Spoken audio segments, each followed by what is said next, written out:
Bueno, te presento, Manuel Napolitano, ¿no?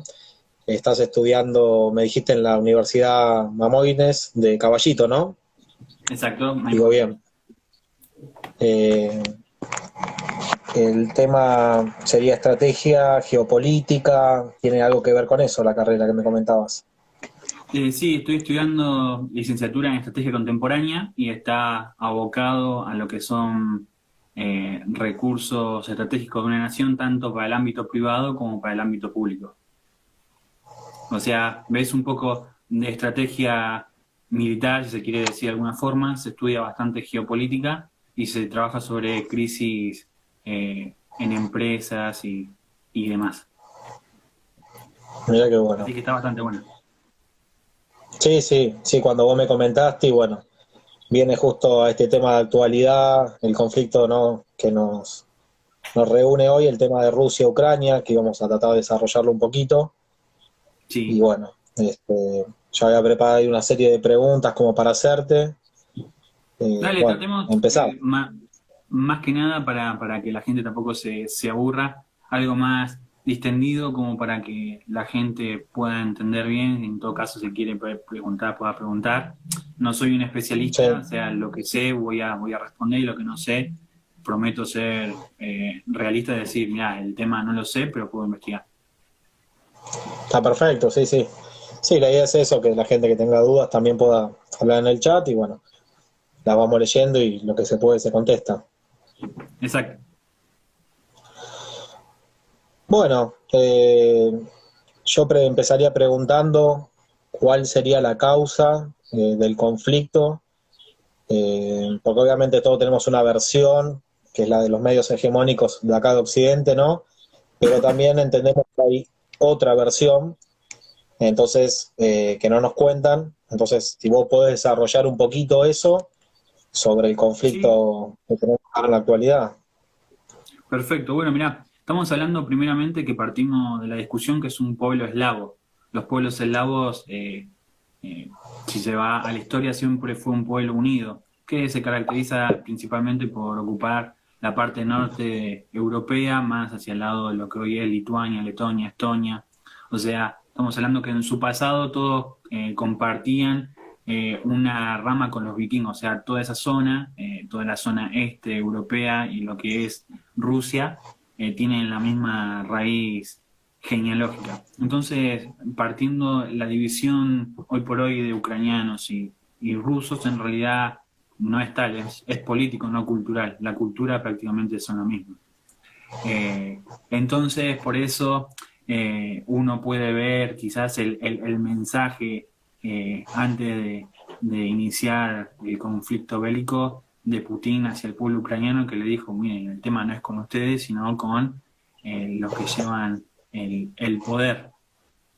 Entonces, partiendo de esa base, ¿no? Que desde las altas esferas se reconoce que el ucraniano promedio es un pueblo hermano del ruso, o sea, Rusia y ucraniano son hermanos, hermanos muy cercanos. Eh, el conflicto arranca, si se quiere llevar a un momento histórico, en la división de la URSS, ¿sí? Los países que conformaban la ex Unión Soviética, los países asociados a la ex Unión Soviética, firmaron una especie de pactos, ¿sí? Entre Occidente y Rusia para reconocer su soberanía. Esto fue lo que Putin dice que fue la gran catástrofe, que fue quitarle gente a lo que es la trayectoria o la cultura rusa y sesionar lo que es el país, donde le quitaron territorio y le quitaron población. Entonces, ahí ya arranca un conflicto que no tenía las tintes de militar, primeramente porque la URSS y en ese momento, luego lo que es Rusia, quedó humillada luego del rompimiento del muro de Berlín y el desarme del Pacto de Varsovia. Entonces esas dos cosas lo que hicieron fue eh, humillar mundialmente a la nueva Rusia, a la anterior URSS, y lo que aprovecharon en ese momento fue implementar el poder y la capacidad política y militar de los países de la OTAN que se creó para contener a la URSS y luego para contener a los países del Pacto de Varsovia. Entonces, tenés, por un lado, una OTAN que nunca dejó de crecer, ¿sí? Un poder mundial como el de Estados Unidos que nunca dejó de crecer, que nunca dejó de acercarse a lo que es Rusia, y por otro lado, el sueño, quizás, vamos a llamarlo de alguna forma, de mantener la unidad de los pueblos. Hablemos claro, Kiev es la madre de Rusia, o sea, Kiev es la que desencadena lo que hoy conocemos como Rusia, o sea, le están tocando la mamá al poder real ruso, entonces se están metiendo como quien diría con la joya de la corona, o como en nuestro caso tocaron las Malvinas, o sea, le toca el orgullo profundo. Entonces, tiene una tinte política, tiene una tinte militar, que la OTAN nunca dejó de extenderse hacia el oriente, y tiene una tinte también, si uno va a los acontecimientos, Putin desde 2004 más o menos viene denunciando cómo sistemáticamente la OTAN, lejos de respetar la medianera en común que tenía con Rusia, no deja de acrecentarse. Rusia en su momento había planificado tener una cooperación militar política para poder unirse a Europa, para poder acercarse, y lo único que hicieron fue seguir acorralando a Rusia. Entonces, lo que hoy vemos, en la actualidad, marzo, es una consecuencia prácticamente de 30 años de, primero, fracaso de la parte política, de que no supieron escuchar a Rusia. Si uno se ve hace unas par de semanas atrás, un cargo alto de la Marina alemán dijo, le están faltando respeto a Rusia. O sea, Ucrania, Europa le está faltando respeto a Rusia. Entonces, estamos viendo, creo, no justifico, ¿no? Pero una reacción premeditada, o sea, se estuvo buscando todos estos años que Rusia salte como está saltando en este momento. Sí, exacto. Entonces podríamos decir que esto no es de ahora, no es nuevo como nos están mostrando, sino que se viene arrastrando, como decías vos, hace bastantes años. Sí, sí, hace bastante años. Inclusive, no me acuerdo si fue a principio de semana, la semana pasada, un jugador de básquet ucraniano, nacido en la zona de conflicto que tiene Ucrania con Rusia por la población rusa, dijo a los medios que le daba bronca que ahora salgan a hablar de Rusia, que no justificaban la matanza, pero nadie estuvo desde el 2014 hasta la actualidad cómo Ucrania venía bombardeando al pueblo prorruso que está en las provincias que están en disputa. Sí, sí, lo vi también, lo escuché. Sí, porque Entonces, aparte, yo pienso, ¿no? Si Occidente se encarga de marcar quién es bueno y quién es malo, teniendo en cuenta, ¿no?, que Occidente lo único que hizo en los últimos años fue, y en los últimos meses, recordemos que los medios te señalaban quién era el culpable y quién era bueno si respetabas la cuarentena. O sea, los medios te decían, denuncia a tu vecino, sí, denuncia a la persona que rompe las reglas. O sea, esos mismos medios son los que te están diciendo hoy, Rusia es malo y Ucrania es buena. Entonces, bueno, si los medios te dicen algo, yo lo repensaría. Digo, no, pará, ¿por qué si me están diciendo que me enfoque de este lugar, por qué me tengo que enfocar en esto y no miro el cuadro completo, qué es lo que está pasando realmente? exacto, sí, siempre nosotros tratamos de llevar el panorama lo más claro posible a la gente y que lo pueda analizar, como siempre decimos, que piensen con su cerebro propio y no con el ajeno, en este caso el de los medios de comunicación, ¿no? Que todo el tiempo manipulan. Bien como decís vos, en la pandemia nos manipularon con el tema de la cuarentena, denuncia a tu vecino, todas estas cosas, y sabemos que siempre responden a intereses. La verdad que los periodistas y los medios siempre hacen su trabajo, la verdad el periodismo para mí no tiene nada, representan intereses, y bueno, mucha gente termina repitiendo sin saber eh, lo que estas mano negra, digamos, detrás, que no se ve, quiere, ¿no? Entonces, es Mirá, difícil. Sí, perdón. decime. Mm, Los medios de comunicación, en un momento se hablaba de libertad de prensa, y esa libertad de prensa no existe, en realidad es libertad de información. La información tiene un costo, o sea, la información alguien la paga, alguien paga para que vaya un periodista a cubrir una nota, alguien paga para que un periodista arme una nota. Entonces, como es un medio pausible a ser pago, entonces nadie te garantiza que sea objetivo 100%.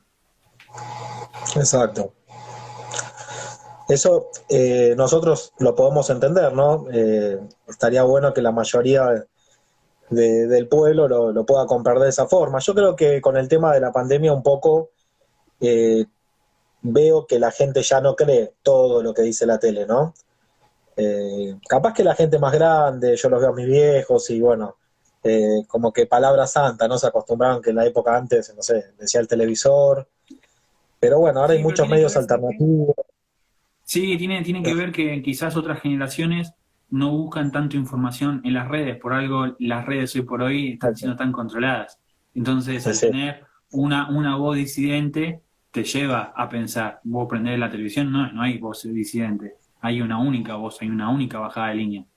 Entonces, sí, siempre hay que hacer, creo que el ejercicio de, ante un problema, ante una situación, pensar quién se beneficia y quién se perjudica con lo que uno está viendo. Entonces, en base a eso, quizás uno puede llegar a tener una realidad o un pensamiento más acertado con lo que realmente está pasando.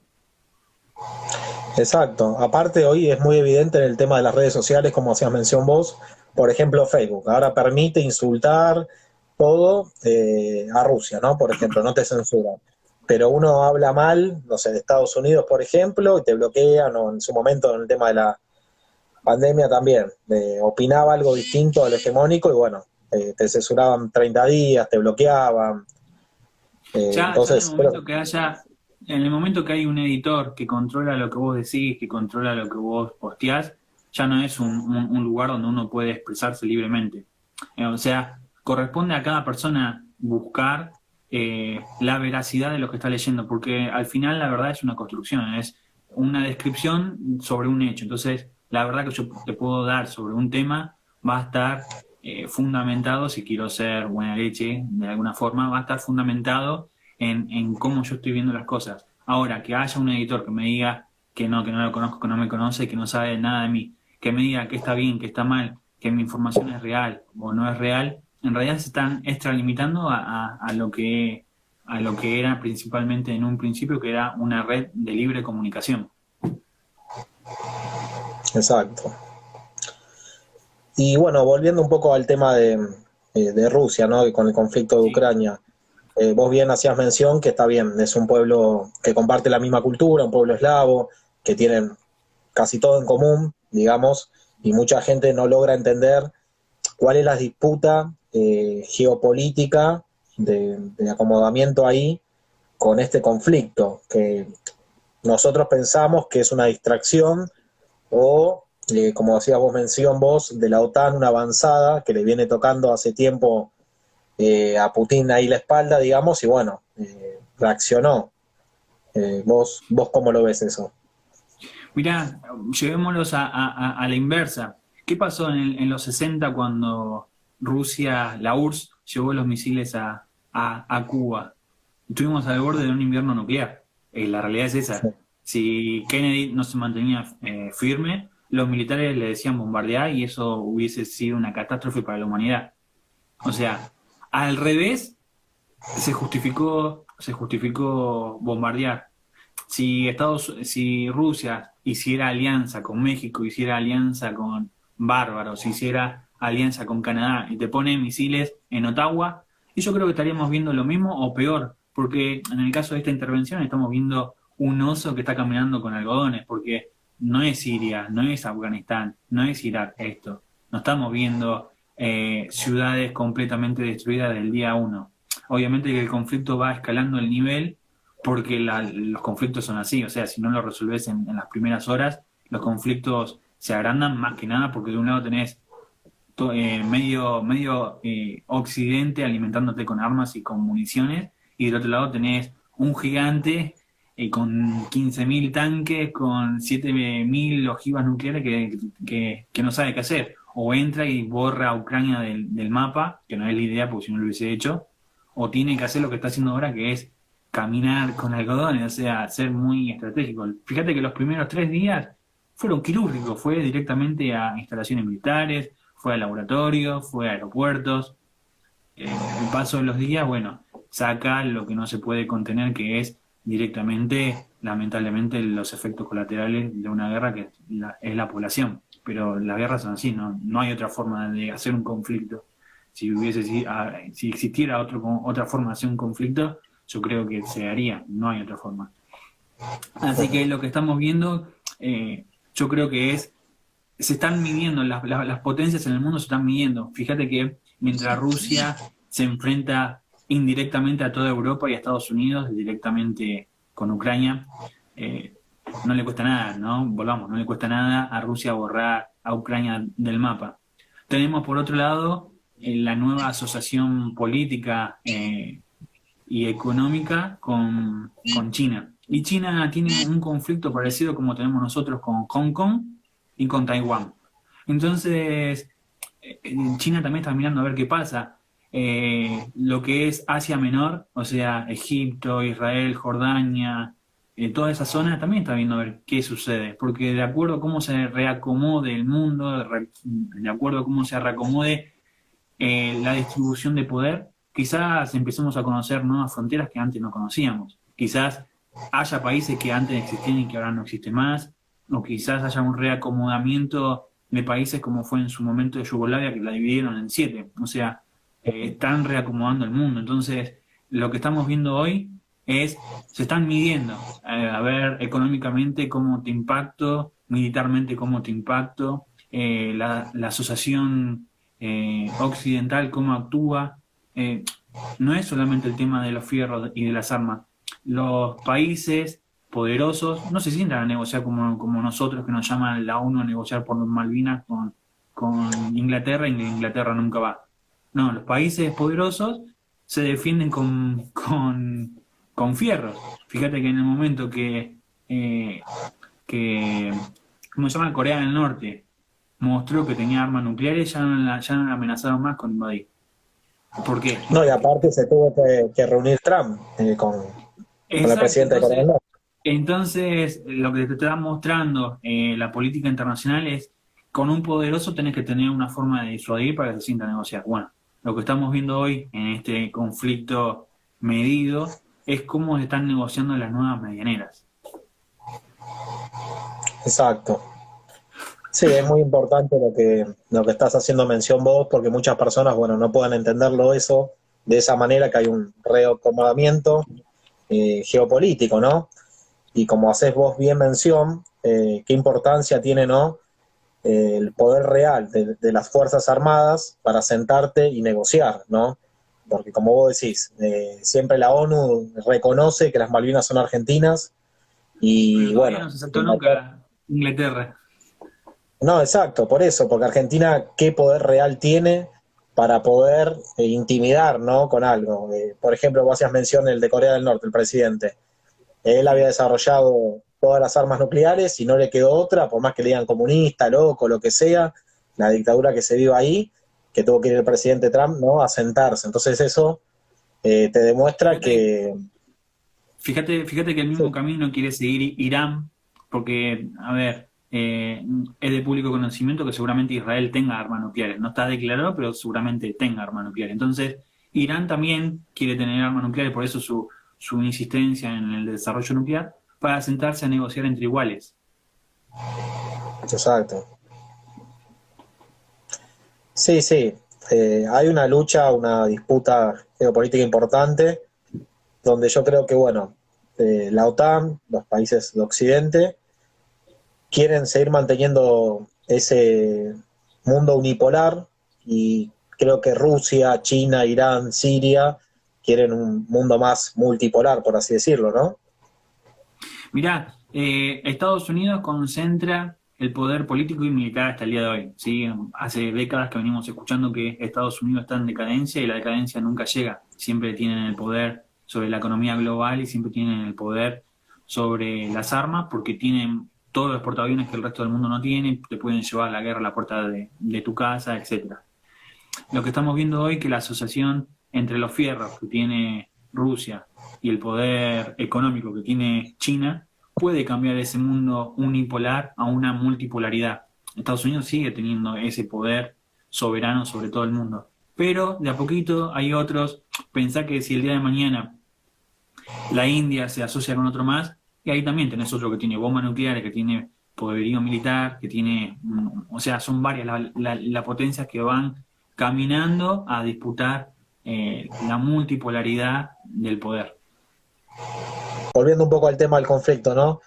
Sí, Estaba leyendo que estaban investigando, digamos que también hay laboratorios, ¿no? Químicos en Ucrania, donde Estados Unidos lo financiaba y tiene injerencia en eso. No sé si vos estás al tanto, pudiste leer algo sobre eso también. sí, hace unos días lo leí en la publicación de La Derecha Diario, donde un senador o senadora, no recuerdo bien, reconoció que había laboratorios financiados por Estados Unidos, donde había, como bien decís, agentes patógenos peligrosos. Hay que recordar algo, ¿no? Estados Unidos tiene la cárcel con menos derechos humanos del mundo al frente de sus costas, que es Guantánamo, así que es capaz de hacer lo que sea en el resto del mundo. Y no por hablar bien o mal de Estados Unidos, sino que, eh, como decíamos antes, son la policía del mundo, entonces tiene privilegios o tiene ciertas cuestiones que otros países no lo tienen y no se acota a la ley regular que rige para los demás países. Exacto. Sí, porque bueno, también como vos hacías mención, con el ataque ruso, ¿no? Digamos, sabemos que con el desarrollo tecnológico, nuclear, de armas y todo, es como que algo de los ataques como muy todo pensado, ¿no? Obviamente que, como decías vos, siempre hay daños colaterales, en la guerra, los conflictos, siempre pasa, pero no estamos viendo algo a gran escala, como vos hacías mención de Irak, Siria, Libia, todos los países donde fueron destruidos, ¿no? Por Estados Unidos, por la OTAN, por todo eso, digamos. Entonces también te da la pauta, es que no es como lo transmiten o como lo quieren hacer ver el monstruo de Putin. Nosotros no somos por rusos nada, pero tratamos de ser objetivos con todas las cosas que van sucediendo y ir analizándola. Pensá algo, ¿no? El Nobel de la Paz, que fue Obama, ¿cuántas guerras desató en su gestión? ¿Cuántos millones de personas mató, movilizó, quitó el hogar? Y a eso a Occidente no se le cae la cara. Entonces, en el momento que los mismos medios que no condenan eso, condenan otra cosa, y te da una pauta por dónde viene el mundo, o sea, quién digita la información y cómo la digita. Exacto, es como que tienen una doble vara, ¿no? Porque también podríamos hablar de los palestinos, lo que hace Israel, bueno, los ataques de Libia, Afganistán, Irak, todo lo que es Medio Oriente, Yemen, ¿no? Yemen, lo que es Somalia, Sierra Leona. Bueno, el mundo está lleno de conflictos. O sea, si uno pudiese agarrar en tiempo real, poner un planiferio y empezar a ver dónde hay conflicto, y tenemos conflicto en todos los continentes. Y particularmente es por, por la obtención de los recursos naturales, por gobiernos corruptos, bueno, algo que estamos acostumbrados. Sí, exacto. No, por eso es interesante ver la doble vara, ¿no? De los medios de comunicación, porque yo ahora prendo la tele y están todo el día hablando de conflicto, que Rusia y muestran, ¿no? Hasta sabemos que hay videos que son de guerras pasadas, cosas que De inventan, ¿no? videojuegos, Que la verdad. hay videos de videojuegos, yo me mato de risa. El del ¿Los avión, ¿no? Que iba conoce? esquivando, pero Sí, de avión también hay uno, soldado no sé cuánto, también de, de Play, de la Play 4, un ah, juego que está buenísimo, y era un videojuego y lo mostraban como así se defiende la capital de Kiev. creo que también los cuerpos en bolsas y uno que se movía, que estaba ahí Sí, sí, dentro de la sí, sí, bolsa sí. viva también. Bueno, pero todo eso no nos tendría que llamar la atención. No sé si vos recordás al comienzo de la cuarentena, la gente caía muerta por el virus en la calle, caía desplomada. eh, Y después no pasó más eso. O sea, de repente la gente dejó de morir en medio de la calle, la gente dejó de desplomarse. Entonces, el nivel de manipulación específicamente sobre la psique, sobre los sentimientos, porque fíjate que todo lo que hablamos ronda a lo sentimental del ser humano porque es lo más permeable. Te muestran a una nena que le matan a la madre, una mujer embarazada bombardeada, te muestran esas cosas que te destrozan, o sea, si sos una persona bien, te destroza la cabeza eso, porque vos lo pones, lo exacto, llevas a tu círculo cercano y decís, mirá si fuese mi mujer, si fuese mi familiar, si fuese un, no sé, un vecino, uno siente el dolor. Por eso la manipulación arrancó hace unos años atrás, pero bien clarita con la pandemia. Cuando te decían no veas a tu exacto. mamá porque no estaba vacunado, no salgas a correr, no salgas al sol porque vas a contagiar a más gente. Entonces empezaron a preparar nuestra cabeza para que, o sea, a preparar nuestra cabeza y a mostrar cómo funcionan los medios, quien tiene la capacidad de leer entre líneas, de que los mismos, esta misma gente que hoy habla mal de Rusia, habla mal de Ucrania, ayer te decían denunciar y si es posible mandar en cana a tu vecino. Exacto. Sí, la verdad, a mí me sorprende el poder que tienen, ¿no? Los medios, obviamente que lo conocemos que es el cuarto poder, pero digo, yo no podía creer con todo lo que va a hacer mención, con lo que pasamos con la cuarentena, la pandemia y todas esas cosas, no podía creer que la gente no pueda razonar por sí misma. Eso es lo que más me preocupa, porque es como vos decís mención ahora, bueno, ahora toman partido ya sea por Rusia o por Ucrania. Antes era vacuna, no vacuna, pañuelo verde, pañuelo... Siempre, digamos, ellos se encargan, tienen esa habilidad, y la verdad que los felicito porque estudian la psicología de las masas, ¿no? Que es importante y como vos decís, de la parte emocional, tocan las emociones de la gente y cómo ellos nos manipulan para donde quieren. Y eso, digo, está bueno poder generar conciencia en la gente que por lo menos se replantee las cosas y que no obedezca al televisor ciegamente como que si fuera un dios, ¿no? Porque la verdad que, como siempre decimos, hay intereses detrás, hay empresas que ponen plata, que pagan pautas, se sabe. Para vos ir a un programa de televisión y que te entreviste a algún periodista, tenés que pagar. Nadie te llama porque sos bueno o porque comparten tus ideas. No, acá es todo el dinero, el poder, la plata, digamos, son intereses. Entonces, uno que lo pueda entender de ese punto, no creerse todo lo que dicen, ¿no? Porque, como yo te decía, mi madre es una persona grande que se la pasa mirando noticias. Yo a veces discuto con eso porque obviamente emocionalmente se pone mal. Es una mujer sola, imagínate todo el día mirando noticias que mataron acá, que bombardean acá, que dice esto es un apocalipsis. Viste, hay mucha gente que se deprime, ¿no? Pasan un montón de cosas, que se medica. Realmente te termina enfermando si estás las 24 horas con el televisor prendido, escuchando todo lo que dicen y creyéndote todo. Porque casi el 90% de las noticias están manipuladas y muchas son falsas. Entonces digo, es muy importante eso, la verdad. Y yo Mirá, me mirá, sorprendí, ya termino con esto, me sorprendí en pandemia, como dijiste vos, el poder que tenían, el poder de decirle a la gente, haga esto, y la persona iba y obedecía sin replantearse nada. Entonces dije, bueno, acá esto fue un antes y un después para mí, ¿no? mirá si pudiésemos cuantificar la cantidad de gente que murió en soledad o que se suicidó o que tuvo ataques depresivos o ataques psicológicos por las noticias. Mirá si tuviésemos la oportunidad de cuantificar eso. Estaríamos ante una verdadera pandemia. La verdadera pandemia es lo que consumimos o lo que nos llegan a nuestros oídos como información. Entonces, eh, creo que el posmodernismo, entre otras críticas que se le puede hacer, es que le está quitando o le quitó al ser humano la capacidad de pensar, de replantearse las cosas. Si uno va hacia la antigüedad, si uno ve en la historia, eh, uno puede ver que el ser humano siempre tuvo la capacidad, y hubo grandes pensadores, ¿no? De pensar, de repensar, de repreguntarse. Y esto en los últimos años, en las últimas décadas, en el siglo XXI no lo estamos viendo, no estamos viendo la capacidad del ser humano en replantearse las cosas, la capacidad del ser humano de decir, bueno, qué es verdad, qué es mentira, cuál es el camino que hay que tomar, cuál no es el camino que hay que tomar. Entonces, como condición del posmodernismo, una de las cosas es esto, ¿no? Que el ser humano no piense, sino que obedezca.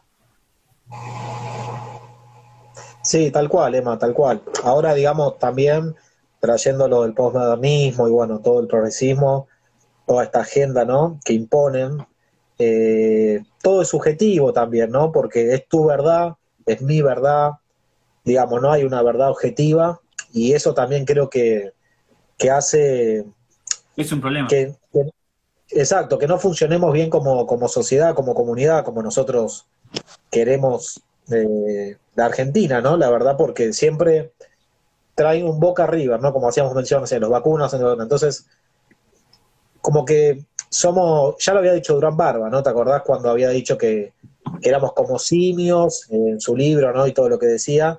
Entonces, él había dicho, bueno, hay que generar odio al kirchnerismo para traer los votos macristas, que Cristina esto, lo otro. Y del otro lado lo mismo. Entonces, como que se alimentan, ¿no? Se alimentan. Hay alguien que lo manipula desde arriba y la gente lamentablemente no lo ve eso. Entonces, toma postura fanática aparte de un lado y del otro y que en realidad ellos por atrás hacen negocios, se ríen en realidad de todo, ¿no? Porque terminan siendo hasta incluso socios en varias cosas.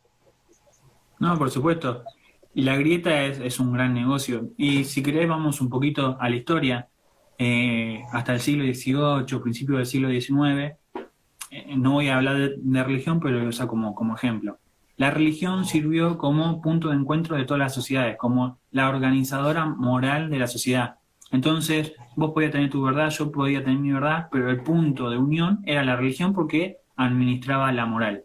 Entonces, más o menos la sociedad hasta en ese momento estaba más o menos emparejada. Tenía los grandes locos que hubo siempre, pero más o menos estaba todo encarrilado. Lo que pasó en el siglo XIX, en el siglo XX, siglo XXI, fue que primero se empezaron a comer las bases de la sociedad, o sea, los puntos donde todos estábamos de acuerdo, que había un eje ordenador, una fe fundante, o sea, hitos dentro de los pueblos que nos unían, se empezaron a corroer eso, empezó a existir multivoces, no una única voz organizadora. Entonces, como hay multivoces, ¿a quién le crees? Como hay múltiples opciones, ¿por dónde vas? Entonces eso empezó a desorganizar a la sociedad, que es lo que vemos actualmente, una gran desorganización, muchas voces y poco contenido, o sea, una sociedad muy líquida. Y terminamos, o sea, pasamos el siglo XX, que fue el siglo donde prácticamente se pusieron a prueba todos los elementos fundamentales de la sociedad, que era la paz, que era la creencia en un ser superior. Bueno, las dos guerras mundiales, la Guerra Fría, la guerra de Vietnam, bueno, todas esas cosas, el trabajo estable, todas esas cosas se pusieron a prueba en el siglo XX, en el siglo XXI, y bueno, eso desencadenó en lo que hoy estamos viendo, que es la posmodernidad. Tal cual, tal cual. Y bueno, trayendo lo que decís vos, es importante creo recalcar que, bueno, Rusia hizo como un pacto, ¿no? Con la iglesia, este, no sé la Ortodoxa. palabra, ahí está, la iglesia ortodoxa rusa, ¿no? Que hasta se bautizó también, ¿no? Aparte, digamos, y no, y todo tiene como un objetivo claro, como que decís vos, que antes era la fe, digamos, lo que nos relacionaba, y bueno, organizaba la comunidad, la sociedad, ¿no? Que Exacto. eso es también importante, y también por algo que le pegan también, ¿no? Le pegan bastante de Occidente a que los rusos, a su nacionalismo, digamos, a su costumbre, su cultura, ¿no? A su Sí, ecúmene. fíjate lo que más se pega en Occidente, en general, en cualquier parte del continente, a la fe, a la familia y al cuidado y el objetivo de progresar. Esas son tres cosas que se le vive pegando en Latinoamérica, en América, en Europa, porque, bueno, por esta confusión que hay muchas voces a propósito para que no podamos tener concordancia. Pero aparte también ahí vuelve a regirlo de nuevo, como yo decía, la doble vara, ¿no? Porque Estados Unidos, vos lo ves en los actos patriotas, con la mano en el corazón cantando el himno, todas las banderas. Lo vemos también a Israel con su sionismo, con su nacionalismo extremo. Vemos a todos esos países que son nacionalistas, ¿no? Digamos, Ellos predican una cosa hacia afuera, pero hacia adentro hacen todo lo contrario. No, por supuesto, porque la idea no es que progrese todo el mundo, sino si progresaran todo el mundo, ¿cómo controlan? La necesidad para que un país sea rico necesitas muchos países pobres. Y la pobreza arranca desde lo moral, porque si vos atacás la base morales de un pueblo, estás destruyendo la nación. Exacto, digamos. Uno podría ver los conflictos en Medio Oriente donde decían los fanáticos del Islam, por ejemplo, ¿no? Y yo la Sí. verdad que, bueno, capaz que no concuerdo con algunas cosas de costumbres, porque bueno, yo nací acá, soy occidental, es otro tipo de costumbres, ¿no? Pero la Ten en cuenta, respeto, obviamente. se vienen peleando hace 5.000 años prácticamente. O sea, es un conflicto que no, o sea, que está, podemos tener una mirada subjetiva de lo que nos dan los medios, pero en realidad nunca lo vamos a poder entender porque llevan, o sea, prácticamente de que existe el mundo se pelea Israel con sus vecinos. Exacto, no, pero yo lo que pienso, ¿no? Es que en esos países donde tienen una fuerte arraigada cultural y religiosa importante, ¿no? Una tecnocracia, digamos, es lo que rige ahí en el gobierno. Sí, Eh, a comparación nuestra, vengo a hacer esa comparación, ¿no? Donde no hace falta que nos invadan, nos bombardeen y todo eso. Como vos decís, atacan la moral, la cultura, nos quiebran así y es como si nos estuviesen atacando. En cambio, en esos lugares que es más fuerte, digamos, que tienen el sentido de pertenencia, de comunidad, de su religión y todo eso, digamos, creo que se le hace más difícil, entonces no queda otra que ir por las armas. No sé, yo sí. analizo de esa forma también. Fíjate, Rusia, la URSS perdió en Afganistán, Estados Unidos después de Irak viene perdiendo, o sea, todas las pérdidas que viene teniendo es en Medio Oriente, porque se enfrentan a un pueblo, o sea, no se enfrentan a una facción, o sea, es como vos decís, hay una identidad arraigada que tiene que ver con el desarrollo social que tiene cientos de años, o sea, son gente que nació en ese lugar y toda su cultura se basa en ese lugar y va a seguir estando en ese lugar. Por lo tanto, sí, no es comparable, si querés llamarlo de alguna forma, nuestro sistema de vida occidental con el oriental o de Asia Menor, que prácticamente de ahí nació el mundo, o sea, de la Mesopotamia nació el mundo y llevan toda una vida ahí. Exacto. Ahí está el compañero Marcos, a ver si, que parece que tiene buena conexión, si quiere hacer una pregunta. Sí, ¿qué tal? Bueno, esto que me ha pasado es casi una metáfora, ¿no? De lo dependiente que somos de la tecnología y de la técnica, en definitiva, porque estuvimos sin luz acá hasta recién. Yo estaba con un par de velas, traté de buscar señal, pero bueno, ahora retornó la luz con el wifi y demás. Estaba escuchando dentro de lo que pude, lo que están hablando, muy interesante, porque sitúa, digamos, o sea, el foco del problema en varios niveles, ¿no? Como en varias capas. Y eso es lo interesante, digamos, porque si uno hiciera un análisis superficial, uno estaría viendo cómo de pronto un país se enfrenta a otro, o de pronto algunas organizaciones, caso de la OTAN, intentan violentar la soberanía de un país, ¿no? Representando intereses de otros países, la Unión Europea. Entonces, me parece que ustedes están profundizando en el aspecto filosófico y sí, yo escuchando a Emma, me interesaría preguntarle lo siguiente, ¿cómo él ve la posibilidad de alguna manera reconstruir la soberanía nacional de los países haciendo pie o estableciendo, digamos, este, ese acto fundacional, que en realidad no sería fundacional, porque no sería más que seguir, digamos, el correlato de la historia, basándonos en la ecúmena a la cual pertenece cada pueblo, ¿verdad? ¿No? Esta idea de las ecúmenes eh, tendientes al estado civilización. Entonces, ¿vos cómo lo ves esto, Manuel? Es decir, porque un planteo es el planteo del nacionalismo de campanario, como señala Marcelo Ullo Modeo, ¿no? Esta idea de suponer de que México existió antes de España, de que existió siempre, de que Argentina existió antes de España, de que estas republiquetas existieron antes de España. Entonces, por ende, deberían reclamar su lugar en la historia. Bueno, y ahí irrumpe este nacionalismo positivista del siglo XIX, generando justamente la fragmentación que tanto San Martín, Bolívar y otros intentaron impedir. En ese sentido, por ahí es medio confuso lo que digo, pero la pregunta concreta es, ¿cómo analizás vos la posibilidad de constituirnos como Estado-civilización superando la instancia del Estado-nación? ¿Me explico, Emma? Sí, sí, sí. Y gracias por la pregunta, porque está bastante buena. Estaba pensando en las diferentes alternativas.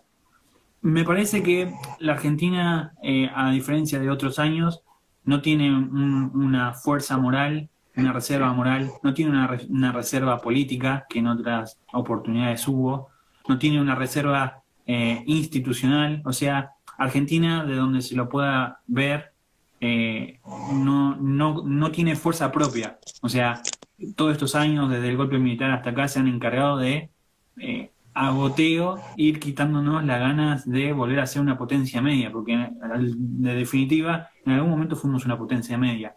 Entonces, pensando, creo que la única alternativa que nos queda es uniéndonos con los países poderosos de la región nuestra, que es Chile y Brasil. El sueño que en un momento Perón dijo, El ABC. Exactamente, Chile es importante y Brasil es importante. Bueno, viendo que Brasil tiene un desarrollo, o sea, no es un país periférico, no es un país satélite, es un país desarrollado, apunta a ser una potencia media grande. Entonces, tenemos que asociarnos con los vecinos del Pacífico, porque esos pueden ser nuestra puerta a Asia, donde muchos de nuestros productos son consumidos, y la sinergia de esa interacción con Chile va a acercar esa difonía que hay con algunos temas políticos, territoriales, por un lado, y por el otro lado aprovechar la fuerza motriz que tiene Brasil, que sin lugar a duda, si la sabemos aprovechar, si sabemos conectar nuestra fortaleza con las falencias de ellos y viceversa, o sea, ponernos de acuerdo. Vos te vas a hacer fuerte en estas industrias, yo me voy a hacer fuerte en estas industrias y Chile se va a hacer fuerte en estas industrias. O sea, haciendo una sinergia industrial, o sea, tiene que haber varias décadas, ¿no?, para que esto suceda, pero al final y al cabo puede llegar a haber un resurgimiento como hubo un resurgimiento en los 80, en los 90 con Europa. Europa no nació de un día para el otro como una unión. O sea, hubo varios países que empezaron a anexarse y decir, bueno, a ver, la cabeza es Alemania, pero tenés varias... Sí, de la paz de Westfalia. Exacto, exacto. Claro. Entonces, tenemos que más o menos ver que en realidad solo tenemos que sacarnos de la conciencia que no vamos a poder hacer solo porque no tenemos la fuerza y no tenemos ni siquiera la voluntad, porque la realidad nos muestra que no hay voluntad para hacer una nueva independencia. Entonces, bueno, nos queda finalmente el ABC, o sea, Chile, Argentina, Brasil, unificándonos. Perfecto.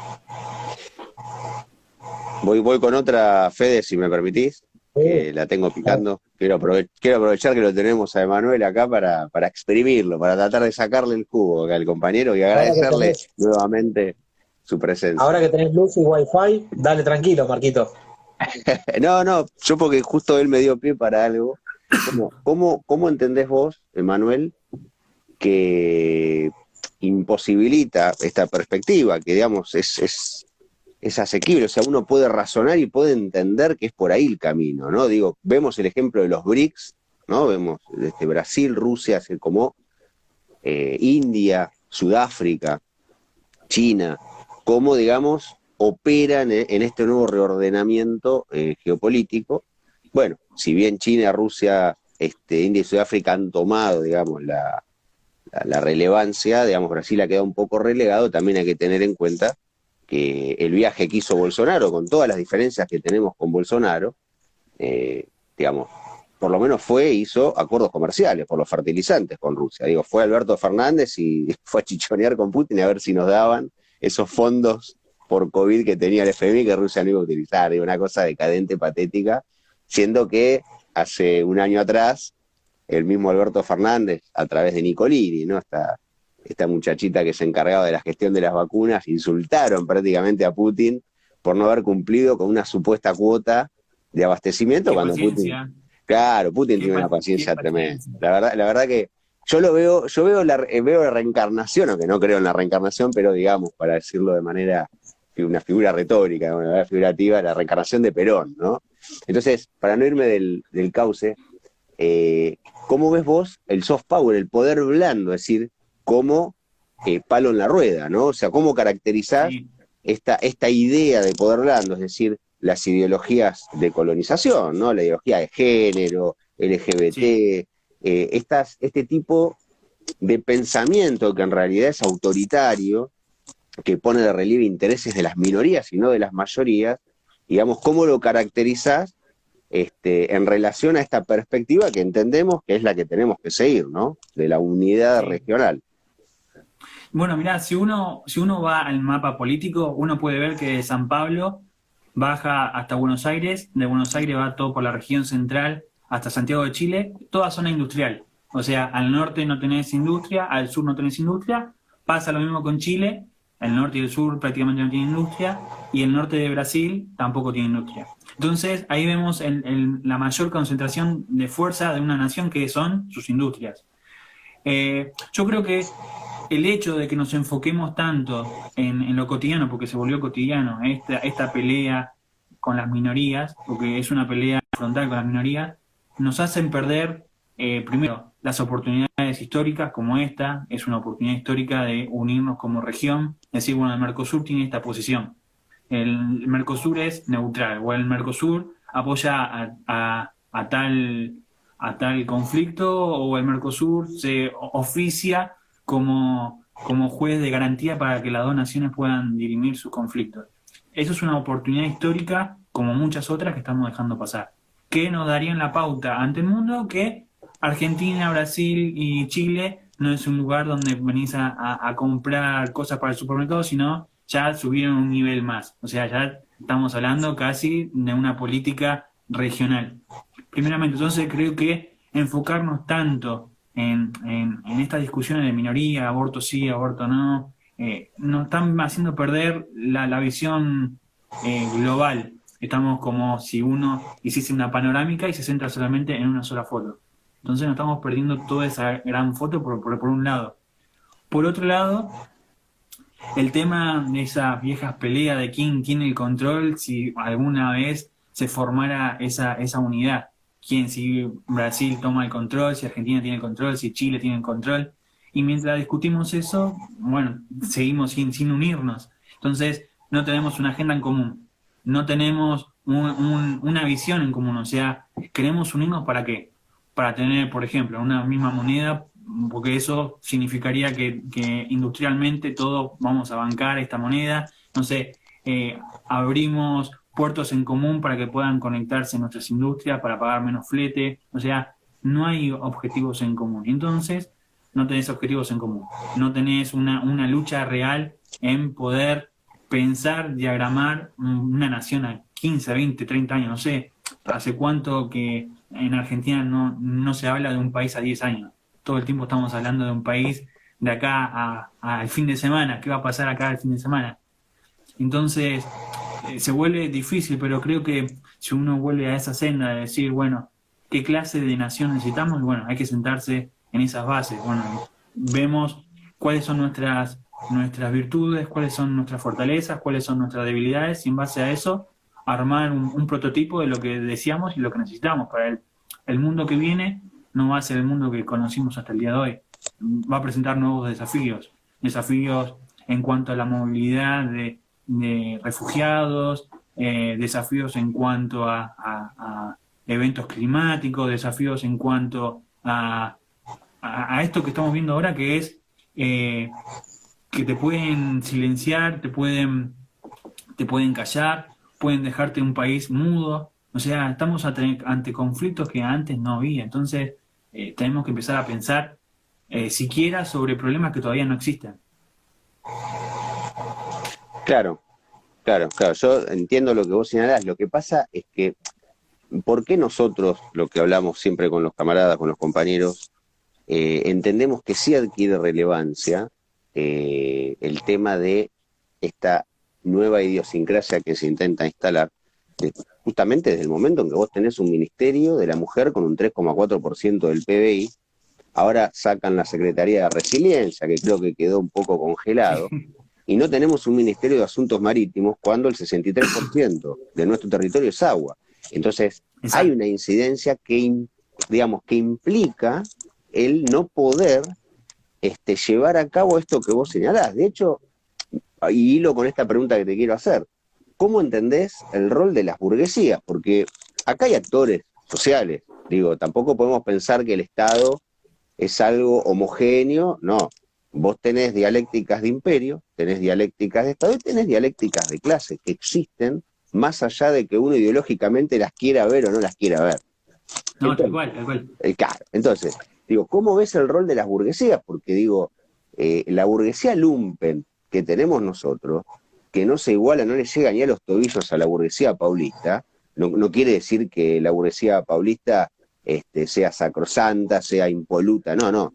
Pero digamos, entendemos que Brasil se dio una política de constituir su burguesía nacional, como intentó hacerlo Perón, garantizándole a través de resortes estratégicos de la economía la posibilidad de obtener recursos o insumos a precios competitivos. Bueno, por eso yo señalo la burguesía paulista y la pongo en relación a un Pablo Roca, a un Bulgeroni, a esta casta, ¿sí?, de empresarios. Digo, tomo un término, un concepto que lo utiliza algún que otro energúmeno advenedizo en la política nacional, pero que tiene relevancia, digo, más allá de quién lo use, viene a cuento, ¿no?, el concepto. Son empresarios porque siempre han vivido de la teta del Estado, es decir, han vivido de la extracción de recursos que no fueron destinados a otras áreas para satisfacer, digamos, las necesidades de la comunidad.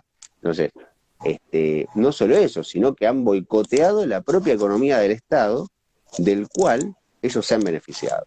Entonces, ¿vos cómo ves esta articulación? Porque cuando surge el Mercosur, surge principalmente como un acuerdo nacional. Entonces, y un acuerdo nacional, arancelario, ¿se entiende? Sí. O sea, el acuerdo era básicamente arancelario, era para garantizar el intercambio comercial y que las balanzas comerciales estén de alguna manera niveladas, ¿verdad? Equilibrada, exactamente. Entonces, bueno, Brasil, Argentina, luego Uruguay, y tenés adherentes que no participan de forma directa, pero digamos, ¿cómo entendés vos esto? Porque hay una contradicción entre las perspectivas que se proponen, ¿sí? Uno lee los estatutos del Mercosur y vos decís, esto es fantástico, pero después vos ves la Realpolitik, vos ves la praxis, y vos te das cuenta que vos tenés, en Argentina en particular, una clase empresarial que es más, ¿cómo te puedo explicar?, anglófila que nacional. O sea, ¿se entiende? O sea, no reinvierte utilidades, no es decir, compra dólares, especula, compra oro, se van a los paraísos fiscales. Entonces, ¿no lo ves un poco como complicado esta perspectiva? Que nosotros de Monorred estamos de acuerdo con lo que vos señalás, el ABC, incluso sumar a México, que es una potencia regional, digo, vamos por ese lado, pero ¿qué facheamos ahí con las clases dirigentes? Porque los empresarios son dirigentes también, ¿no? De la sociedad. Sí. Bueno, apartamos desde algo y así retomo. Argentina tiene la particularidad de que tiene la puerta de la Antártida igual que Chile. O sea, algo que no ocurre con ninguna otra nación. Pero para ir a la Antártida vos tenés que sacar un rompehielos que está en el puerto de Buenos Aires. O sea, ya partimos que no hay una concepción real del país. Si vos tenés que mover un rompehielos en el puerto de Buenos Aires, tarda 3 días o 2 días en llegar a Ushuaia, recalar y de ahí ir a la Antártida, estamos viendo que en realidad ya el planteo de cómo se organiza el país está mal. Hace 30 años, 40 años que están dando vuelta en armar un buen muelle en Ushuaia como para que el rompehielos se quede ahí y todas las operaciones antárticas se hagan desde ahí. Entonces, bueno, es complicado porque la visión del país es centroporteña. O sea, todo se basa por el país. Y creo que tiene que ver porque nunca hubo un Estado fuerte. Si vos te pones a ver, hubo pocos momentos que hubo un Estado fuerte donde organizaba las burguesías. El resto del tiempo las burguesías hicieron lo que quisieron. Hubo muy pocas oportunidades en la historia donde hubo un poder político fuerte que dijo, bueno, vos vas a producir esto y si no lo haces, tenés esta consecuencia. Entonces, bueno, por un lado, el rigor. Lamentablemente, si no entendés por la buena, tenés que entender por la mala. Pero por otro lado, si lográs una asociación política, económica, monetaria, la propia sinergia de una potencia como es Brasil va a arrastrar a la Argentina y a Chile. ¿Por qué? Porque si nosotros logramos tener contratos con esas empresas, sin lugar a duda se va a mover la economía a otro ritmo. Entonces, la burguesía se puede ordenar un poco con este sentido, o sea, con leyes fuertes, principalmente pensando que si no sos fuerte, nunca vas a poder organizar la nación.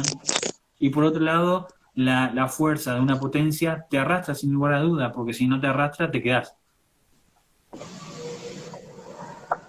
Claro, nosotros en ese sentido lo que entendemos es que, sí, estamos de acuerdo con esto, que tenemos que recuperar, digamos, las 300 empresas del Estado, tenemos que recuperar yacimientos carboníferos fiscales, tenemos que recuperar absolutamente todas las corporaciones del Estado y las sociedades del Estado, impidiendo que el capital privado penetre.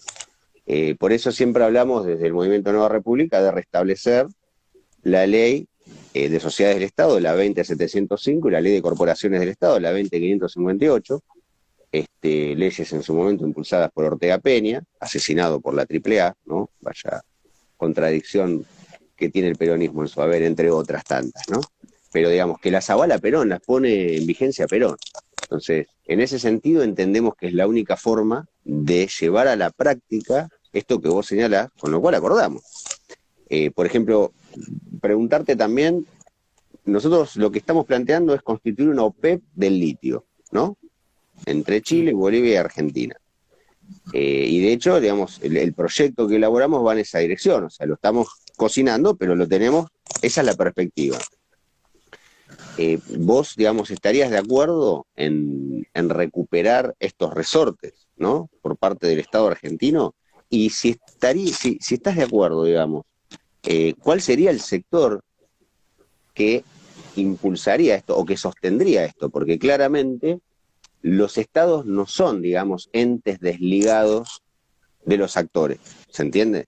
O sea, Sí. cuando uno analiza el peronismo, uno puede entender que por un momento la burguesía nacional, entre comillas, avaló el peronismo, ¿se entiende? Entonces, permitió determinadas concesiones, ¿sí? Los salarios, los aguinaldos, digamos, también porque teníamos la contraparte a nivel global del mal llamado comunismo, ¿no? El estalinismo, el socialismo. El comunismo no existió nunca. Entonces, de alguna manera, como dique de contención, bueno, la burguesía cede, ¿sí? Parte de su poder y hace algunas concesiones, lo cual esto duró un tiempo hasta que le bajan el pulgar a Perón, y bueno, Perón no dio el paso siguiente, ya sabemos lo que pasa. Digo, nosotros nos reivindicamos, digamos, no peronistas, pero sí nacional justicialistas, o sea, estamos de acuerdo con la doctrina, pero entendemos que ha habido desaciertos que es los que estamos pagando hasta el día de hoy. Ahora, vos cómo ves esta situación, ¿no? O sea, ¿cuál sería el actor que sostendría a este Estado con el cual estamos de acuerdo? Pues yo te escucho y estamos de acuerdo, ¿no? Un Estado corporativo desde el punto de vista de las corporaciones del Estado, no de las corporaciones privadas fusionadas al Estado. Ahí nos separamos del fascismo puro y duro, ¿se entiende? Entonces, claro, o sea, el corporativismo que nosotros perseguimos e impulsamos va por otro lado, va por las corporaciones del Estado. El tema es que hay actores sociales que se articulan con esas corporaciones. ¿Cuál sería ese actor social, digamos? Los Bulgeroni, ¿cómo hacemos? Digamos, ¿no? Hablando Sí. Hay algo que se estudia en geopolítica que son los espacios ecumenes, que son espacios que tienen todas las partes vitales que permitirían vivir a la población, y los espacios de reserva. O sea, tenés los espacios, por ejemplo, vos te vas a la llanura o a la meseta, perdón, en Río Negro donde no hay nada y podés vivir. O sea, es una meseta que está vacía, pero podés vivir. Y espacios de reserva como lo es la Patagonia, como es el Amazonas, como es Siberia, como es Canadá. Son espacios que están hechos a propósito para cualquier eventualidad se pueden aprovechar. Entonces, teniendo en cuenta eso, Yo en la parte del movimiento, cómo articularía la burguesía nacional, yo tengo mis reservas en este sentido. Yo creo que el Estado debería ser un árbitro, entendiéndose como árbitro, planteando bien las pautas, algo que no ocurre nunca. El Estado argentino se basa en escribir y borrar con el codo. Entonces, plantear bien las pautas. Vos vas a poder hacer esto, vas a poder tener esta ganancia y la riqueza excedente se va a dividir de esta forma, por un lado. Y por otro lado, las empresas que el Estado deba manejar deberían ser estratégicas, y no todas.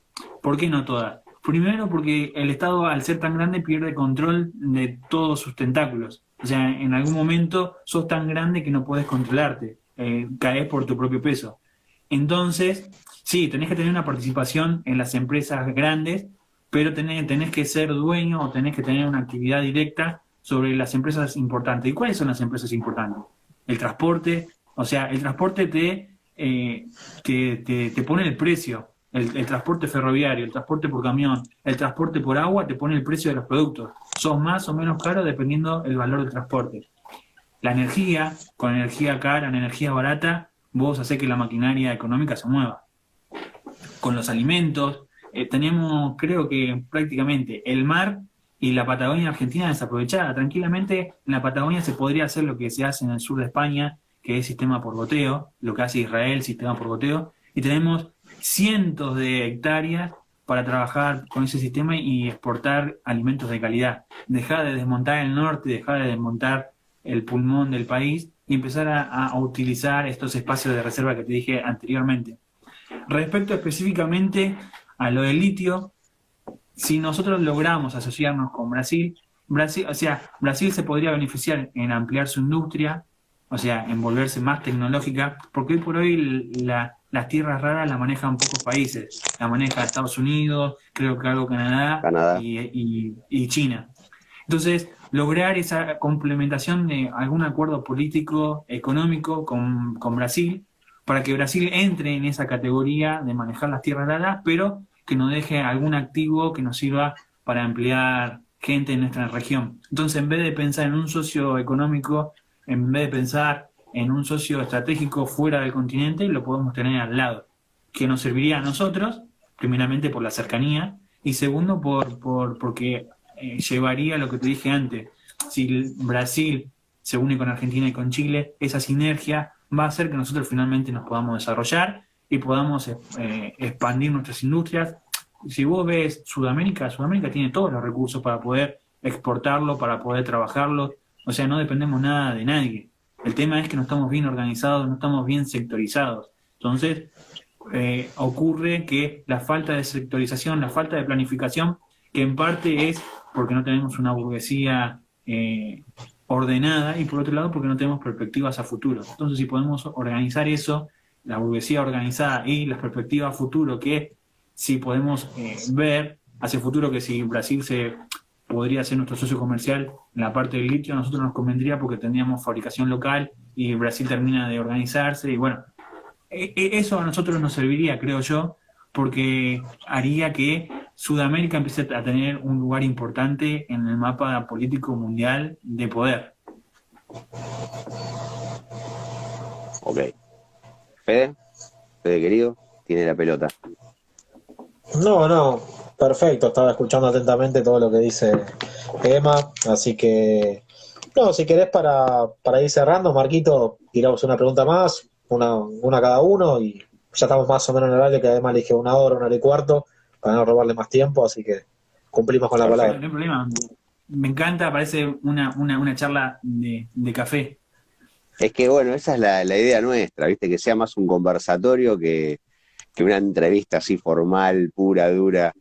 No, la idea es esa, es un poco intercambiar, porque en el intercambio nosotros entendemos que está la construcción, ¿viste? O sea, y también en el disenso, ojo. Nosotros, digamos, sí, claro. Ya teníamos registro de que coincidimos en varios puntos contigo, porque bueno, obviamente hablamos de vos, Fede siempre nos habla de vos, y dijo, che, mira este muchacho así, y uy, qué bueno, estaría bueno algún día, hasta que finalmente se dio poderte tener en nuestro pequeño espacio. Y yo te hago la última, mirá, ¿cómo caracterizás? Es una pregunta un poco compleja, pero que se van a desenvolver los acontecimientos en función de este cambio, digamos, de centro gravitacional geopolítico de Occidente hacia Oriente, en los términos que se está planteando, ¿no? Yo no digo esto es transitorio, digo la historia es dinámica, esto es transitorio. Pero, digamos, uno puede observar que esta planificación que ha hecho Rusia, que tuvo, digamos, su pata cultural, su pata armamentística, digo, el poder del Estado, ¿no? El poder real, que es la bomba atómica, digo, ¿no? Esta idea Sí, de disuasión. los fierros. Los fierros, vamos a ir al grano. ¿Qué es lo que a vos te permite sentarte en la mesa de los grandes jugadores? Todo lo demás es Sí, literatura, porque las exacto. relaciones internacionales son relaciones de poder, no son relaciones del derecho internacional. Entonces, bueno, teniendo en cuenta cómo entendés vos que se puede llegar a reorganizar el mundo, básicamente. Mirá qué pregunta te estoy haciendo, ¿no? Una amplitud, un volumen, pero... Futuro, Orángel, futurología. Orángel va a quedar chico. No, viste, pero podés tener una caracterización, ¿no? Digo, explicar y predecir, ¿no? Esta idea de la ciencia, Sí, por lo menos en la modernidad. Digo, ¿cómo entendés vos a partir de ahora? Porque digo, esto de las supuestas sanciones que Biden, ¿no? Le quiere imponer a este criminal de guerra, según él, por Putin sí. y demás, en realidad se le está volviendo en contra porque todos vemos que Rusia esto lo ha premeditado, no ha sido, Exacto. digamos, un disparate. Un día se levanta Putin y dice, ay, bueno, voy a defender a la gente del Donbass, ¿no? No, sino que esto ha sido planificado y claramente planificado junto con China. Hoy vemos cómo el China Pay, cómo, digamos, China está dispuesta a absorber la producción rusa, cómo de alguna manera, bueno, Putin puso como referencia de valor del rublo el oro. Entonces tiene el patrón oro. Y vos del otro lado tenés el patrón fiat, la nada misma, ¿no? Después del Nixon Sí, Shock. O sea, vos tenés un dólar manejado por los principales banqueros, las principales oligarquías financieras internacionales a través de la Fed, pero que no tiene una referencia de valor física concreta, sino que está la sí, confianza en que Estados Unidos va a responder por cada dólar que tiene dando vuelta en el mundo. Y por otro lado tenés una Rusia que ha situado nuevamente el patrón oro del rublo. Entonces ahora, claro, la gente que quiere cobrar en Estados Unidos los créditos privados y los intercambios comerciales, dice, bueno, pero pará, le dicen a Biden, ¿no? ¿cómo lo cobro? ¿Cómo lo cobro? Porque ahora este Claro. tipo me dice que lo va a pagar en rublos, no en dólares, y vos lo estás cercenando, se lo estás limitando. Entonces, ¿cómo entendés que esto puede llegar a afectarnos en un futuro mediato y no tan mediato, ¿no? Más en el largo plazo? ¿Cómo ves esta situación? Mirá, creo que estamos en medio de una revolución industrial, tecnológica. O sea, la guerra se está dando en un momento donde la fábrica del mundo es China, y China lo que se caracteriza es por tener una mano de obra barata, una gran clase media, pero algo que no tiene China es combustible, no tiene una energía barata. Entonces esta unidad con Rusia está bárbaro, o sea, le simplifica un montón las cosas como para poder empezar a expandir la cabeza y empezar a mirar a otros sectores. Entonces, partamos que estamos en un mundo, en ese cambio, en ese proceso, saliendo del 2.0, entrando al 3.0, por un lado, por otro lado, próximamente vamos a convivir con androides, porque hace unos 20, 30 años atrás parecía una locura, y hoy por hoy se están haciendo pruebas de implantar chip en la cabeza para poder empezar a leer los pensamientos. Entonces, la tecnología acelera mucho más a la humanidad que la humanidad misma. Estamos resolviendo problemas como hace 50 años con la tecnología corriendo al lado mucho más rápido. Y quizás dentro de 20, 30 años ya estemos hablando de las primeras misiones espaciales a Marte. O sea, muy, muy, muy complejo y muy desafiante el mundo que se viene. Entonces, hoy por hoy sentarnos en una posición de decir con quién me alío es un poco aventurado, principalmente porque no sabemos quién va a ganar. Nos puede pasar la buena suerte de acertar con el aliado correcto y somos beneficiados, pero si le erramos, vamos a pagar los platos rotos. Más que nuestra política internacional no es una política fuerte, es una política que se basa en sumisión, y tenemos el candado de la Antártida, tenemos una base de la OTAN a kilómetros de la Antártida. Entonces una mala decisión nos podría costar territorio, nos podría costar una proyección a futuro de lo que todavía nos está hablando, que es del agua. Entonces, partamos de ese lugar. Creo que hoy por hoy hay que tener pie de plomo y hacer lo que están haciendo todas las naciones, que es mirar qué pasa, cómo se sitúa cada uno, quién muestra más la espada. O sea, en principio, eso. Por otro lado, pensar que el mundo que se viene es un mundo muy tecnológico, un mundo que se estaba planificando que haya menos gente, ¿sí? Porque todo esto que estábamos hablando antes, hace poquito hice una cuenta, ¿no? En la cantidad de habitantes que somos en el mundo por la cantidad de metros cuadrados que tienen los continentes. Si nosotros agarrásemos toda la población del mundo, entraría en América con una parcela de 50 metros por 100. O sea, entramos todos en América y quedan 5 continentes vacíos. Entonces, no hay un problema de espacio, sino cómo se concentra. Entonces, ya es difícil para ciertos sectores manejar la cantidad de personas que somos. Se está planificando, bueno, en reducirlos, no sé, con ideologías, con guerras, bueno, con todas estas cosas que hablábamos antes con Fede, que es la del bombardeo psicológico que sufrimos a diario. O sea, eso trae problemas. O sea, no es gratis el bombardeo psicológico de muertes, no sé, de inflación. Tenemos una inflación casi de 1.200% en 20 años. O sea, vivimos una guerra constante. Entonces, el futuro que viene y posiblemente sea mejor que el presente que tenemos en la parte tecnológica. En la parte tecnológica seguramente sea superior a lo que estamos acostumbrados. ¿Por qué? Porque todo sitúa o todo va camino para que el hombre las cosas le sean mucho más sencillas.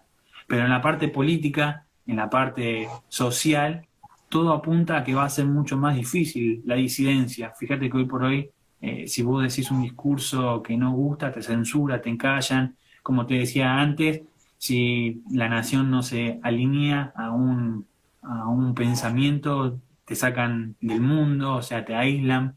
Entonces, salvo que critiques a Rusia, ¿eh? Si empleas discurso de odio contra Rusia, la rusofobia está a flor de piel. Sí. Exacto, pero bueno, ahí vamos viendo que el mundo se va complejizando primeramente en que cada vez más poder se concentra en menos manos. O sea, cada vez hay más poder y más poder de decisión y más poder de acción en pocas manos. Entonces dependemos de esas pocas manos.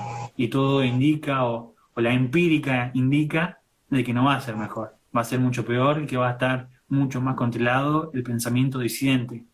Lo que significa, y eso tiene de bueno, que la humanidad se basa en cada vez que es suprimida, cada vez que es aplastada, surgen las revoluciones. O sea, en algún momento la humanidad no va a aguantar más esta compresión de pensamiento, esto de estar todo el tiempo pensando en un solo lugar, y en algún momento la humanidad va a estallar en algún lugar, en algún momento va a haber un quiebre, lo que le pasa a todas las potencias, lo que le pasó en Roma en su momento, que llegó a una cúspide y se cayó porque el propio imperio no se puede sostener. Entonces creo que en algún momento vamos a llegar a ese punto de quiebre y ahí es barajar y dar de vuelta. Fede, tiene la palabra.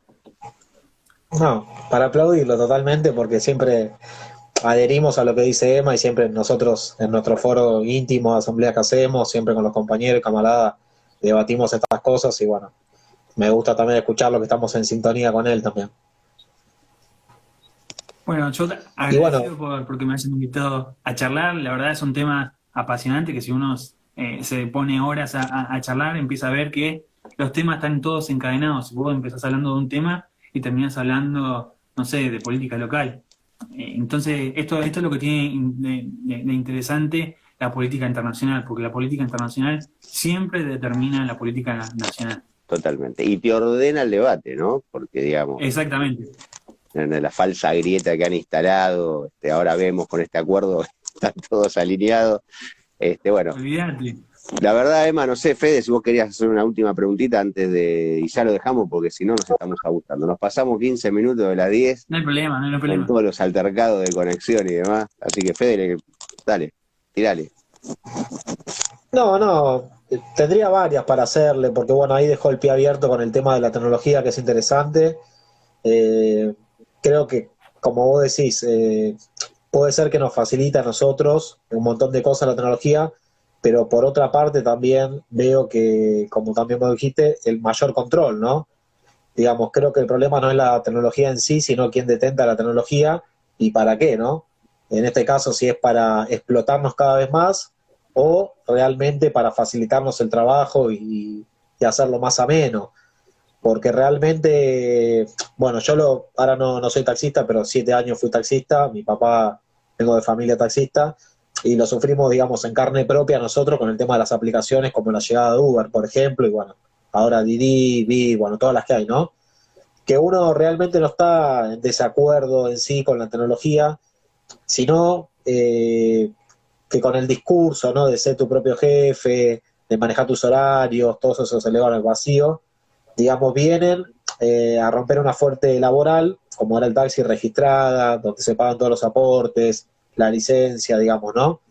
Seguramente había cosas mal y para solucionar como todo, pero digamos, con esto que trae nuevo, que se lo venden a la gente así con esos espejitos de colores, terminan destruyendo una actividad donde éramos 38.000 y ahora quedan apenas 20.000, donde la gente no encuentra taxis, porque bueno, había todo un estudio hecho de la UTN, donde la cantidad de habitantes que son acá en la capital federal, la cantidad de taxis que había, entonces se podía cubrir la demanda del servicio. Bueno, estas aplicaciones empiezan siempre haciendo dumping, ¿no? Con una tarifa en pérdida, donde la gente aprovecha, dice, mirá qué bueno, o cosas de referidos que te dan 100 pesos menos, que esto, que el otro, bueno, termina usándolo hasta que ellos copan el mercado, como es ahora, y ellos manejan la tarifa que quieran, ¿no? Porque el taxi tiene una tarifa donde la registra el gobierno, o sea, un botín público, digamos, no se cobra lo que quiere, a comparación de estas aplicaciones que se manejan por oferta y demanda, ¿no? Que cuando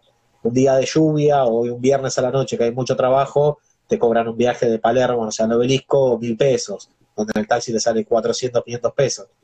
Porque también vinieron con esa excusa, que era más barato, ¿no? Todas esas cosas y vemos cómo afectó. Nada, hago mención a eso, pues algo que conozco y que me pasó de cerca. Entonces digo que es importante el tema de la tecnología, saber para quién la detenta y para qué la detenta, ¿no? No sé, vos, Emma, para cerrar con eso, sé que es largo, pero bueno, como Sí, sí, tocaste el tema de mirá. la tecnología, eso me interesa. Sí, porque son temas árbol, ¿viste? Vos tocás la tecnología y se ramifica. Si uno va a la historia, el ser humano descubrió la rueda, descubrió el cilindro, pero hubo alguien siempre superior que usó esos elementos tecnológicos para, por ejemplo, construir las pirámides. O sea, yo uso la tecnología para poder suprimirte a vos. Entonces, el problema nunca es la herramienta. Como vos bien decías, el problema no es la herramienta, va de la mano de la propia evolución del ser humano. Y como decía antes, llega un momento donde primero las personas se tienen que readecuar al nuevo mundo que vive, porque imagínate que sigamos laburando con el telégrafo, imagínate que el mundo se siguiera manejando con una persona mandando señales con el telégrafo y eso empleaba a mucha gente. Entonces, la misma tecnología te obliga a ir cambiando de cosas, especializándote. Así que por lo tanto es una evolución que ninguno de nosotros puede escapar. Ninguno de nosotros puede escapar a la tecnología porque tiene su propia velocidad, su propia sinergia. Lo que sí puede pasar posiblemente es, como pasó varias veces en la historia, que un elemento tecnológico se haya usado para suprimir o para poder tener cierto control sobre la sociedad y que en algún momento ese control pierda efectividad y la gente se vuelva contra los que manejan esa tecnología. Y seguramente no estemos lejos de eso, porque como decía antes, que hoy te censuren qué puedes decir, qué no puedes decir, que hasta hace un mes atrás podías entrar a un banco, no podías entrar a un banco con un carnet. Eso es violencia. Y yo creo que esa violencia que te da la tecnología, que te permite la utilización de la tecnología, va como llenando un vaso de tolerancia social. Y en algún momento esa tolerancia se acaba, y cuando se acaba, se acaba. Y ahí tienen que estar las organizaciones con un programa político de superación histórica. Exactamente. Digo, alguien Exactamente. tiene que dirigir, porque digo, si bien las grandes Por crisis, eso, claro, por eso yo te mencionaba antes, tenemos que estar pensando en problemas que todavía no existen. totalmente, totalmente. Bueno, yo la verdad Fede, estoy muy satisfecho con lo que hemos logrado en este conversatorio con Emma, no sé vos, estimo que sí, Totalmente. así que nada, Manuel, agradecerte en nombre del Movimiento Nueva República, decirte que prácticamente por todo lo que dijiste, no sé qué haces que no estás militando con nosotros, realmente, o sea, me Me parece... tengo que recibir cuando Ok, me esté recibiendo, ahí me voy a unir seguramente. sí, sí, porque realmente te escuchamos hablar y es lo que hablamos, Fede, nosotros en las reuniones con los compañeros, lo que hablaba, la verdad que hay, digamos, una coincidencia, te diría, hasta ahora del 100% en todo lo que has dicho. Así que bueno, agradecerte nuevamente, Manuel, y a ver, también comprometerte a un nuevo conversatorio, si te parece, de acá a un tiempo, cuando puedas, cuando vos Sí. estimes El tema correcto. que me hice, el tema que me hice esperar un poquito para charlar con ustedes, que quería charlar, era que yo estoy haciendo todo lo que es la carrera virtual. Entonces Claro, arrancamos no, hace unos días con los horarios. Pero sí, olvidate. acepto la invitación, me la hacen llegar y estamos charlando, no hay ningún problema. Bueno, Emma, muchas gracias. Bueno, Fede, Por tenés la favor. palabra. No, Nos nada, despedimos. Emma, solamente agradecerte. Y como dijo Marcos, bueno, arreglamos otra cita, manejás tus horarios, me decís, y bueno, porque hay muchas cosas obviamente que quedaron para hablar, pero más que interesante. Y la Perfecto. próxima entrevista, Emma, vamos a hacer un punteo, o sea, vamos a ir ya de lleno a un tema, si te parece, y lo Perfecto. desarrollamos, ¿viste? Como para ir No hay ningún problema. concentrándonos en determinados temas. Bueno, Emma, muchísimas gracias, muchas gracias a la audiencia, a todos los que se conectaron. Un abrazo gigante. Pedimos disculpas por los problemas de conexión al inicio. Bueno, un abrazo a todos, muy buenas noches. Buenas noches. Buenas noches. Nos vemos.